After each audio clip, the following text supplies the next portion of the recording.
ओम शांति। अव्यक्त बाप दादा मधुबन। डेट है 23/10/1970। मुरली का टाइटल महारथी बनने का पुरुषार्थ। रूहानी ड्रिल आती है। ड्रिल में क्या करना होता है? ड्रिल अर्थात शरीर को जहाँ चाहे वहाँ मोड़ सके, और रूहानी ड्रिल अर्थात रूह को जहाँ जैसे और जब चाहे वहाँ स्थित कर सके, अर्थात अपनी स्थिति जैसे चाहे वैसी बना सके। इसको कहते हैं रूहानी ड्रिल। जैसे सेना को मार्शल व ड्रिल मास्टर जैसे इशारे देते हैं, वैसे ही कहते हैं ऐसे स्वयं ही मास्टर व मार्शल बन जहाँ अपने को स्थित करना चाहे वहाँ कर सके।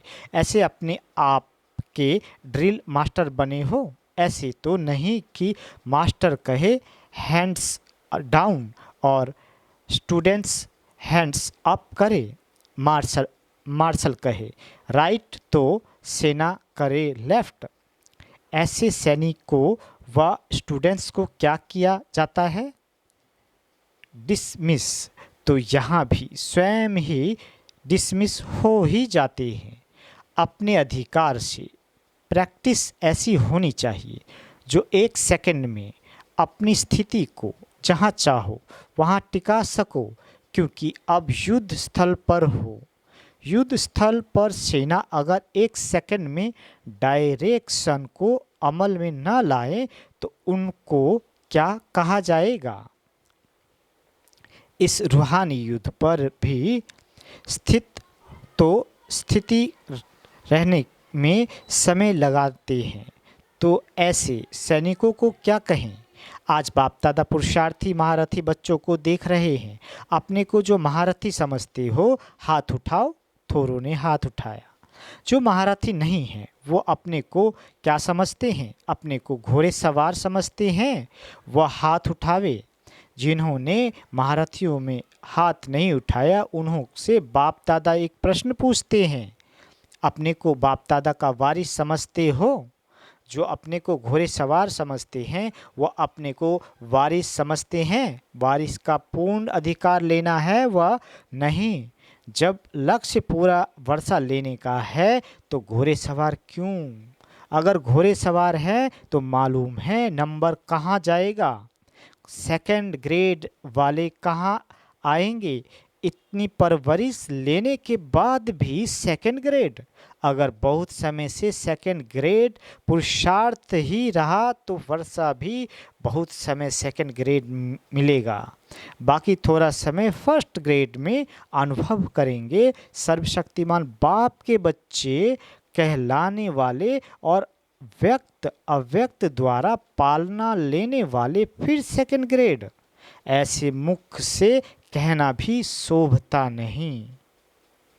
या तो आज से अपने को सर्वशक्तिमान के बच्चे न कहलाओ। बाप दादा ऐसे पुरुषार्थियों को बच्चे न कहकर क्या कहते हैं मालूम है? बच्चे नहीं कच्चे हैं। अभी तक भी ऐसा पुरुषार्थ करना बच्चों के सम्मान लायक नहीं दिखाई पड़ता है। इसलिए फिर भी बाप दादा कहते हैं कि बीती सो बीती करो। अब से अपने को बदलो। महारथी बनने लिए सिर्फ 2 बातें याद रखो। कौन सी? एक तो अपने को सदैव महारथी के साथ रखो। साथी और महारथी वह है महारथी पुरुषार्थ में। कमजोरी के 2 कारण हैं। बाप के स्नेही बने हो लेकिन बाप को साथी नहीं बनाया है। अगर बाप दादा को सदैव साथी बनाओ तो जहाँ बाप दादा साथ है वहाँ माया दूर से मूर्छित हो जाती है। बाप दादा को अल्प समय के लिए साथी बनाते हैं, इसलिए शक्ति की इतनी प्राप्ति नहीं होती है। सदैव बाप दादा साथ हो तो सदैव बाप दादा से मिलन मनाने में मगन हो। और जो मगन होता है उसकी लगन और कोई तरफ लग नहीं सके। शुरू में बाप से बच्चों का क्या वायदा हुआ है? तुम्ही से खाऊं, तुम्ही से बैठूं, तुम्ही से रूहों को रिझाऊं।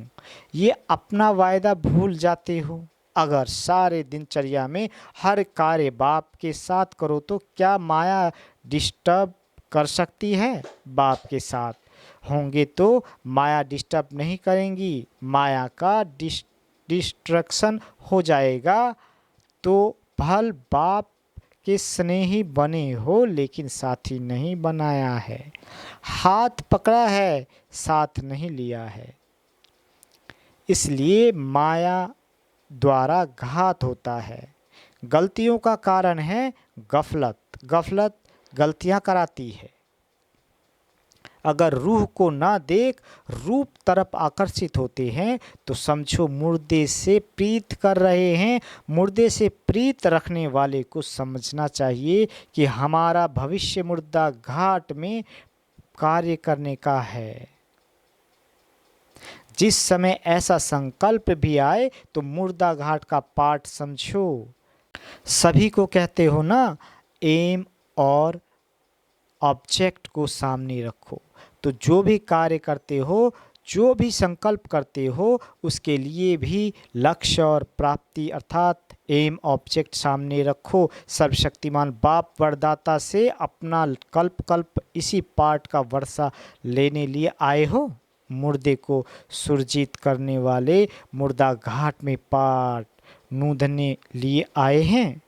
अपने से पूछो, जो भी बच्चा अपनी गलतियों को एक बार बाप के सामने रखता है उनको ये समझना चाहिए कि बाप के आगे अपनी कमियों को रखने के बाद अगर दोबारा कर लिया तो क्षमा के सागर के साथ 100 गुना सजा में से बचाने लिए सदैव बाप दादा को अपने सामने रखो। हर कदम बाप दादा को फॉलो करते चलना है।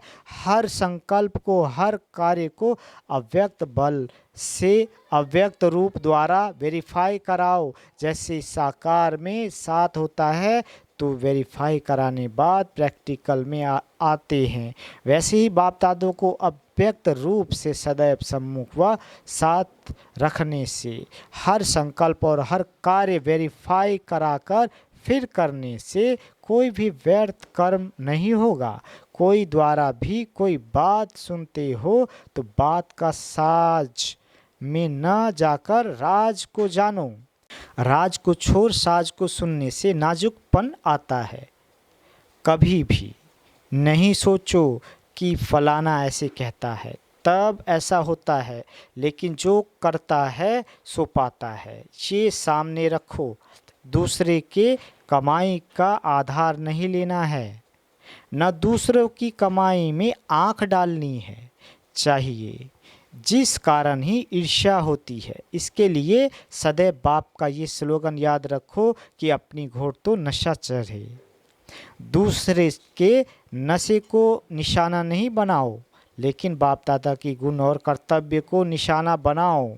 सदैव बाप दादा के कर्तव्य की स्मृति रखो कि बाप दादा के साथ मैं भी अधर्म के विनाश अर्थ निमित्त हैं। वह स्वयं फिर धर्म का कार्य व दैवी मर्यादाओं को तोड़ने का कर्तव्य कैसे कर सकते हैं? मैं मास्टर मर्यादा पुरुषोत्तम हूँ तो मर्यादाओं को तोड़ नहीं सकते हैं। ऐसी स्मृति रखने से समान और संपूर्ण स्थिति हो जाएगी। समझा? सोचो कम, कर्तव्य अधिक करना है। सिर्फ सोचने में समय नहीं गंवाना है। सृष्टि के कयामत के पहले कमजोरी और कमियों की कयामत करो। भट्टी वालों ने भट्टी में अपना रूप और रंग और रौनक बदली की है। अनेक रूप बदलना मिटाया है। सदा के लिए रूहानी रूप दिखाई दे ऐसा अपने को बनाया है। उलझनों का नाम निशान न रहे ऐसा अपने को उज्जवल बनाया है। अल्पकाल के लिए प्रतिज्ञा की है, वह अंतकाल तक प्रतिज्ञा की है। अपनी पुरानी बातों, पुराने संस्कारों को ऐसा परिवर्तन में लाना है जैसे जन्म परिवर्तन होने के बाद पुराने जन्म की बातें भूल जाती है। ऐसा पुरानी संस्कारों को भस्म किया है, वह अस्थियां रख दी है, अस्थियों में फिर से भूत प्रवेश हो जाता है। इसलिए अस्थियों को संपूर्ण स्थिति के सागर में समात के जाना है, कहाँ छिपाकर ले न जाना, नहीं तो अपनी अस्थियां स्थिति को परेशान करती रहेगी। संकल्पों की समाप्ति करनी है। अच्छा, तुम हर एक बच्चे को पुरुषार्थ करना है तख्त नशीन बनने का, ना कि तख्त नशीन के आगे रहने का। तख्त नशीन तब बनेंगे जब अब समीप बनेंगे। जितना जो समीप होगा उतना समानता में रहेगा। तुम बच्चों के नैनों को कोई देखे तो उनको मुक्ति, जीवन मुक्ति का रास्ता दिखाई दे। ऐसे नैनों में जादू हो तो आपके नैन कितनी सेवा करेंगे। नैन भी सर्विस करेगा तो मस्तिष्क भी सर्विस करेगा। मस्तिष्क क्या दिखाता है आत्माओं को? बाप। आपके मस्तिष्क से बाप का परिचय हो, ऐसी सर्विस करनी है, तब समीप सितारे बनेंगे। जैसे साकार में बाप को देखा, मस्तक और नैन सर्विस करते थे। मस्तिष्क में ज्योति बिंदु रहता था, नैनों में तेज त्रिमूर्ति के याद का। ऐसे समान बनना है। समान बनने से ही समीप बनेंगे।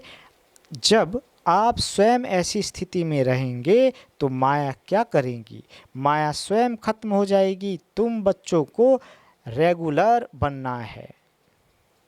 बाप दादा रेगुलर किसको कहते हैं? रेगुलर उनको कहा जाता है जो सुबह से लेकर रात तक जो कर्तव्य करता है वो श्रीमत के प्रमाण करता है। सब में रेगुलर, संकल्प में, वाणी में, कर्म में, चलने में, सोने में, सब में रेगुलर। रेगुलर चीज़ अच्छी होती है। जितना जो रेगुलर होता है उतना दूसरों की सर्विस ठीक कर सकता है। सर्विसफुल अर्थात एक संकल्प भी सर्विस के सिवाय ना जाए। ऐसे सर्विसफुल और कोई सबूत बना सकते हैं? सर्विस केवल मुख की ही नहीं, लेकिन सर्व कर्मेंद्रियां सर्विस करने में तत्पर हो। जैसे मुख बिजी होता है वैसे मस्तिष्क नैन सर्विस में बिजी हो। सर्व प्रकार की सर्विस कर सर्विस का सबूत निकालना है। एक प्रकार की सर्विस से सबूत नहीं निकलता, सिर्फ सराहना करते हैं। चाहिए सबूत तो सबूत देने लिए सर्व प्रकार की सर्विस में सदा तत्पर रहना है। सर्विसफुल जितना होगा वैसा आप समान बनाएगा, फिर बाप समान बनाएगा। अच्छा, ओम शांति। मीठे बाबा।